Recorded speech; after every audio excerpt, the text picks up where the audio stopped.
चुनाव में बीजेपी की धांधली पर लगेगा ब्रेक। चुनाव आयोग हुआ मोदी शाह के खिलाफ। चुनाव आयोग की बड़ी बैठक, वोटर आईडी कार्ड पर होगा बड़ा फैसला। वोटिंग लिस्ट में फर्जीवाड़े को रोकने की तैयारी में चुनाव आयोग। राजीव कुमार के जाते ही चुनाव आयोग ने मार ली पलटी। लोकसभा चुनाव के बाद से ही देश में वोटर लिस्ट को लेकर बवाल मचा हुआ है। हरियाणा, महाराष्ट्र और दिल्ली, जिन 3 राज्यों में बीजेपी को जीत मिली, उन तीनों ही राज्यों में वोटिंग लिस्ट को लेकर विपक्ष ने तीखा हमला सरकार और चुनाव आयोग पर बोला। विपक्ष का दावा है कि बीजेपी की जीत जनता के वोट से नहीं हुई है, बल्कि धांधली कर बीजेपी ने जीत हासिल की है। जब तक मुख्य चुनाव आयुक्त राजीव कुमार रहे, तब तक विपक्ष सिर्फ शिकायतें करता रहा, लेकिन उस पर कभी कार्रवाई नहीं हुई। राजीव कुमार घटिया शेर और शायरी के सहारे जवाब देते रहे, लेकिन कभी भी उन्होंने विपक्ष के सबूतों के सामने वो तथ्य नहीं रखे जिसके सहारे वो विपक्ष के आरोपों को गलत साबित कर सके। यहाँ तक कि जब राहुल गांधी ने प्रेस कॉन्फ्रेंस कर महाराष्ट्र चुनाव में हुई धांधली के सबूत सबके सामने रखे, तो राजीव कुमार की तरफ से जवाब आया कि हम लिखित में राहुल गांधी के आरोपों का जवाब देंगे। ये पहली बार था जब चुनाव आयोग की तरफ से ये कहा गया था कि अब शेर और शायरी के जरिए नहीं, सबूतों के साथ जवाब दिया जाएगा। लेकिन ये जवाब कभी नहीं आया। उल्टा राजीव कुमार ही रिटायर हो गए। लेकिन अब नए मुख्य चुनाव आयुक्त ज्ञानेश कुमार ने कुर्सी संभालते ही कई बड़े बदलाव का ऐलान कर दिया है। तो क्या है पूरा मामला? आज हम इसी को लेकर अपनी इस स्पेशल रिपोर्ट में करने जा रहे हैं चर्चा, तो वीडियो को आखिर तक जरूर देखें। चुनाव आयोग ने 18 मार्च को बड़ी बैठक बुलाई है। कहा जा रहा है कि इस बैठक में वोटिंग लिस्ट में हुई कथित धांधली को सही करने की कोशिश की जाएगी।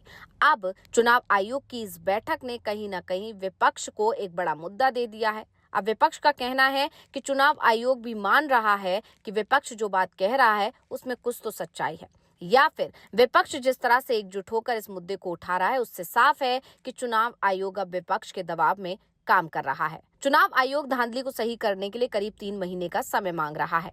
दरअसल तृणमूल कांग्रेस ने पश्चिम बंगाल सहित कुछ राज्यों में एक ही एपिक नंबर वाले मतदाताओं का मुद्दा उठाया है।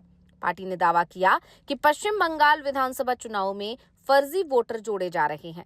गुजरात के मतदाताओं को पश्चिम बंगाल के लिस्ट में जोड़ने की तैयारी चल रही है, जो पश्चिम बंगाल और गुजरात की वोटिंग लिस्ट में कई समानता दिख रही है। जिस एपिक नंबर पर पश्चिम बंगाल में वोट बना हुआ है, उसी एपिक नंबर पर गुजरात में भी वोट बना हुआ है।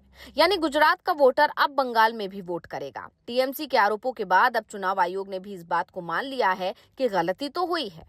कुछ राज्यों में गलत अल्फा न्यूमेरिक सीरीज के कारण एक ही नंबर दोबारा से जारी कर दिए गए थे, और अब जैसे ही ये खबर सामने आ रही है कि चुनाव आयोग ने बड़ी बैठक बुलाई है, तो टीएमसी ने बड़ा आरोप जड़ते हुए कहा है कि ये सब कुछ चुनाव आयोग अपनी कमियों को छुपाने के लिए कर रहा है। टीएमसी ने यह भी आरोप लगाया है कि निर्वाचन अधिकारी भारतीय जनता पार्टी की मदद करने के लिए मतदाता सूची में हेराफेरी कर रहे हैं। राज्यसभा में तृणमूल कांग्रेस की उपनेता सागरिका घोष ने कहा है कि डुप्लीकेट ईपीआईसी नंबरों पर निर्वाचन आयोग की तरफ से पहले जारी किए गए बयान और अब बुलाई गई ये बैठक अपनी कमियों को छिपाने का एक उपाय है। उन्होंने ये भी कहा कि तृणमूल कांग्रेस अगले विधानसभा चुनाव तक कड़ी निगरानी रखेगी। घोष ने आगे कहा कि पहले 3 बयान जारी किया जाना, अब ये बैठक ये सिर्फ अपनी कमियों को छिपाने का एक उपाय है। हम चुनाव तक कड़ी निगरानी रखेंगे। आपको बता दें कि तृणमूल कांग्रेस के नेताओं ने 11 मार्च को मतदाता पहचान पत्र क्रमांक संख्या के मुद्दे पर निर्वाचन आयोग से मुलाकात की थी और ये आरोप लगाया था कि आधार कार्ड की भी क्लोनिंग की जा रही है, जिससे इनका फर्जी मतदाता पंजीकरण के लिए इस्तेमाल होने की आशंका है। इस बीच कई अन्य विपक्षी दलों ने भी इस मुद्दे पर चर्चा की मांग की है और इसे लोकतंत्र के लिए एक बड़ा मुद्दा बताया है। वैसे इस मुद्दे को राहुल गांधी ने लोकसभा में भी उठाया था। उन्होंने कहा था कि वोटिंग लिस्ट बनाने का काम सरकार का नहीं है, इसे पूरा सदन मानता है। लेकिन वोटिंग लिस्ट में जिस तरह से धांधली की खबरें सामने आ रही हैं, उसके बाद इस पर सदन में चर्चा जरूर कराई जा सकती है। लेकिन राहुल गांधी की डिमांड को सरकार ने स्वीकार नहीं किया। इस बीच ये खबर जरूर आ गई कि 18 मार्च को चुनाव आयोग की तरफ से एक अहम बैठक बुलाई गई है। इसमें वोटर आईडी कार्ड को आधार से लिंक करने को अनिवार्य करने पर चर्चा हो सकती है। इस बैठक में केंद्रीय गृह सचिव, यूआईडीएआई के सीईओ और लेजिस्लेटिव सेक्रेटरी शामिल होंगे। फिलहाल वोटर आईडी और आधार लिंक करना ऑप्शनल है। सरकार ने संसद में ये साफ किया है कि अगर कोई मतदाता अपने वोटर कार्ड को आधार से लिंक नहीं करता है तो भी उसका नाम मतदाता सूची से नहीं हटाया जाएगा। दिसंबर 2021 में लोकसभा में चुनाव कानून संशोधन विधेयक पारित किया गया था, जिसमें वोटर आईडी को आधार से जोड़ने की सिफारिश की गई थी। चुनाव आयोग ने बताया था कि अब तक 64 करोड़ मतदाता अपने वोटर आईडी कार्ड को आधार से लिंक करा चुके हैं, जबकि देश में कुल 97 करोड़ मतदाता हैं, यानी 66% वोटर अपने आईडी कार्ड को आधार से लिंक करा चुके हैं। सिर्फ 1/3 का काम होना बाकी है। चुनाव आयोग का दावा ये भी है कि अगर सभी आईडी कार्ड आधार से लिंक हो जाते हैं तो फर्जी वोटिंग का मामला भी रुक जाएगा। इससे एक व्यक्ति के एक से अधिक स्थानों पर वोट डालने की संभावना खत्म होगी। वोटर लिस्ट में डुप्लीकेट नामों के हटने से चुनाव प्रक्रिया अधिक पारदर्शी बनेगी। इसके साथ ही चुनाव आयोग की तरफ से ये भी कहा गया है कि डुप्लीकेट वोटर कार्ड वालों को 3 महीने में नए एपिक नंबर जारी किए जाएंगे। हालांकि आधार लिंकिंग को लेकर कई एक्सपर्ट्स और राजनीतिक दलों ने प्राइवेसी से जुड़ी चिंताएं जाहिर की हैं। उनका कहना है कि आधार जैसी संवेदनशील जानकारी को वोटर आईडी से जोड़ने से डेटा लीक का खतरा हो सकता है।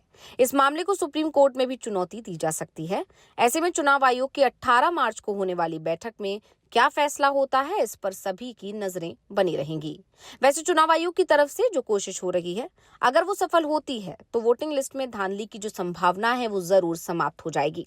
दरअसल शिवसेना यूबीटी के सांसद संजय राउत ने दावा किया था कि देश में 40 लाख बीजेपी समर्थन पूरे देश में वोट डाल रहे हैं।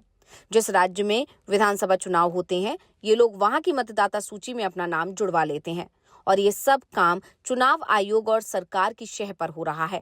और जहां भी चुनाव होता है, 40 लाख वोट तो उस राज्य के नागरिक भी नहीं होते, वो बीजेपी उम्मीदवार के समर्थन में वोट डालते हैं, जिस कारण से चुनाव नतीजे प्रभावित हो रहे हैं।